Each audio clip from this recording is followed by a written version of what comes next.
Hey YouTube, this is The Art of Prepping. I just wanted to show you a few more items that I'm thinking about trying to integrate into my EDC. Things that I've had for a while, in particular more than a year typically. And so what I wanted to do is just kind of introduce these 5 items.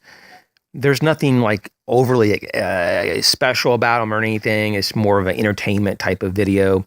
But I just wanted to show that there are some things that I'm trying to look at as other options for my EDC.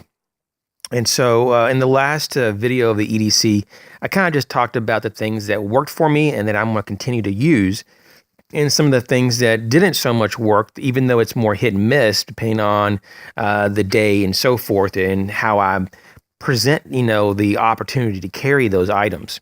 But I would like to try to carry this portable power pack. It's very small. It's only an 1800 milliamp, very, very small, but I got this as a gift, I think maybe even a couple years ago, from a family member.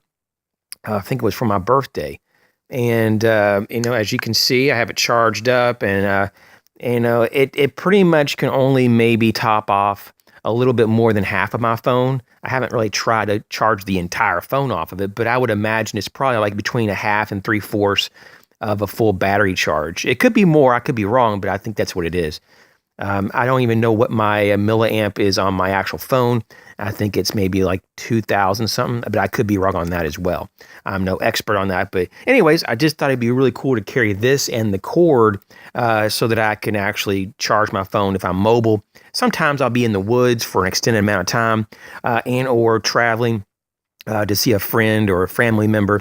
And it's kind of nice, especially if I didn't totally top off my phone before the road trip, to actually have this just to kind of top it off. If I notice it's low and or if it's an emergency situation, I'll have at least enough of a battery backup to call for help.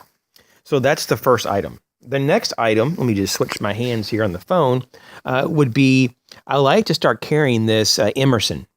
Now, as you can see, this thing has some crazy serrations. And I'm going to try to do that one more time. I'm trying to look through the viewfinder here and flick the knife. So there you go. So hopefully that got caught on camera. Sometimes it's hard to actually video when you're trying to do other things. So this is an Emerson hardware series of knives. This is, I believe, called the Traveler. Sorry about the lighting again. I'm inside because it's so freaking cold. As you can see, my hands are kind of red. And that's because I've been outside for a few hours and I kind of like didn't really cover up enough. So hopefully I won't have any problems with that. But this is a pretty nice knife. It's almost too sharp, really. Made in Seiki City, Japan. As you can tell, the actual pivot, hardware is pinned. There is no adjustable nothing. Everything is pinned. I don't really like that. But I haven't had any problems. I've owned this for many years and I just don't ever carry it. I like this choil here. It's very nice, and I got pretty big hands, so this is not actually a very small knife. It's a mid-sized knife, but I mean, my hands pretty much dominate this knife. But I really like it, and so I'm going to actually just try to start carrying it. It's almost too nice just to sit around in, a knife case or whatever. I got a lot of oil on it. As you know, I over oil everything. So I'm going to try to look at that as an option just for carry. I really like this massive thumb hole. It really does well, just like my Spyderco's. Now, let's go ahead and go to another knife. These you may have seen it in the channel, but I'm breaking them back out. Once again, all of these knives actually are all pin construction. So I've kind of stayed away from them for kind of a reason, if you will. But this goes back to the Buck Light. I think it's called the Max series. I'm pretty sure that's what it was. I was supposed to look it up before I did this video, but you know me. So excited to do the video. I just did the video. This is US made, a Buck. It's model number 484. And so you can see here, it's pretty nice. I've done quite a few things with this knife over the years, so it's definitely not a new knife. None of these are new at all. That might be as old as 5 or 6 years, maybe even 7. I don't really remember. I've had it for a while, just like these next two. The next one is also a Buck. And surprise, surprise, it's going to be like the medium size, kabam, Buck Light Max as well. And so you can see that it's kind of a nice knife to carry. I mean, I'm not going to joke. It's kind of fun. Once again, I got like 2 ounces of oil on each blade. Yeah, but this one is the U.S. made Buck. It's model number 482. If you want the medium size. And just as you think that it doesn't get any better, you know, kabam! This is Buck, U.S. made, model number 486. Now, this is kind of a big knife. This is kind of about the upper size that I would carry for everyday carry knife. That's not like really big, but it's definitely does like 95+% of what I need. But this bad boy, wow, I got extra large hands, as you know, and look at this puppy. I mean, I can actually get a really good grip with my big old stringy hands. I mean, wow, look at this. It's pretty big. So yeah, it's a pretty good sized blade. Just to put it in comparison with the other knives, as you can see, it's pretty big. So I'm going to start carrying these puppies. I really am. And so I want to see how this is going to work out. They all pretty much weigh nothing. I mean, it's just freaking ridiculous. I guess what they call them, you know, the Buck Light Max for a reason, because it's maximum lightness, I'd imagine. But it has the nice deep concealed pocket clips on these three, and the Emerson is not so concealed. But I used to have a lanyard on the Emerson, and I took it off.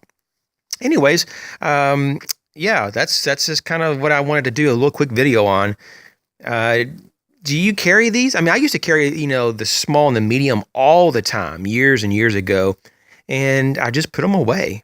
And so I was looking at my Swiss Army knives last night because I was trying to determine if I wanted to get one of the new Evo grips that Victorinox has. I don't actually have one of those, believe it or not. And I was looking at the S17 model in the red, and I'm like, that's really cool with the locking blade. And then it kind of dawned upon me, like $37 for that. I don't know. I got Swiss Army knives with, you know, saw blades and all that. And it would be different if the S17 also had a locking saw blade, but it doesn't. And so there's a lot of plus and minuses with some of the newer Evo grips. And I just got to the point, though, in my decision making that, you know, it sounded cool in the moment, but I'm going to go ahead and defer to not get me that particular Swiss Army knife. And so when I was putting the knives away, I pulled out another knife case, since I have a whole bunch of cases of knives, and I peeked into one of them. I'm like, oh yeah, look at these knives. And so these are some of the things I'm going to use. I mean, these are extreme budget knives. Now this Emerson, though, I mean, obviously I think it was like retailing at the time. This goes back quite a few years. Like I say, it could be 5 to 7 years ago, easy. I just can't. Well, it was probably more like 7. My bad, 7.5 years ago. But I mean, I think it retailed between 100 and 120. I'm pretty sure about that. But I got it a lot lower though. I really did. It was new in box, and I got it on a clearance from a retailer that I don't even know if he knew what he even had. I think he might even mispriced it, but I didn't question it. I think I ended up paying like $40 for that puppy, which is pretty amazing. It's actually really good quality. And then these other little guys, though, you know, I think I paid anywhere from like maybe 10 to 15 for the small one, 15 to 18 for the medium. And of course, years ago, you know, I think I paid maybe $18 to $20 for the big one. I don't even know what they do now in terms of cost. I think they still make these, you know, hopefully they still do. They're pretty good. You know, I've never had any problems. The blades aren't loose or nothing. Nothing's wrong with them.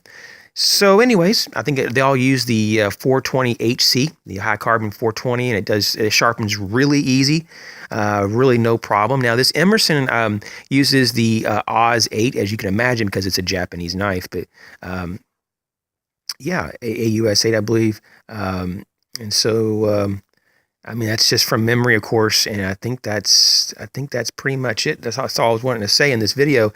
So anyways, there might be some other things I might roll in the, you know, in 2017 that I'll try, no doubt about it, and I'll get some new EDC items.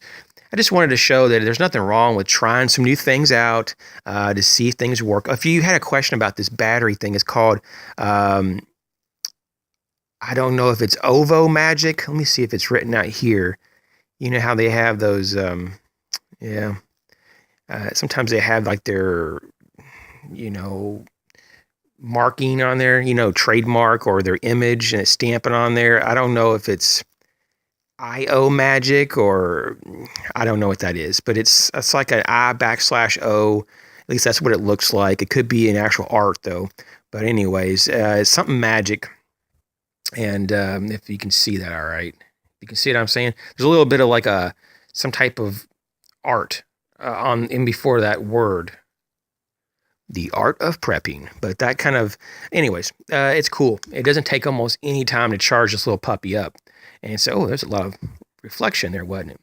Anyways, you guys take care of yourself. I'm going to go ahead and get me something to eat. And if you have any comments, just leave them down below. You guys take care.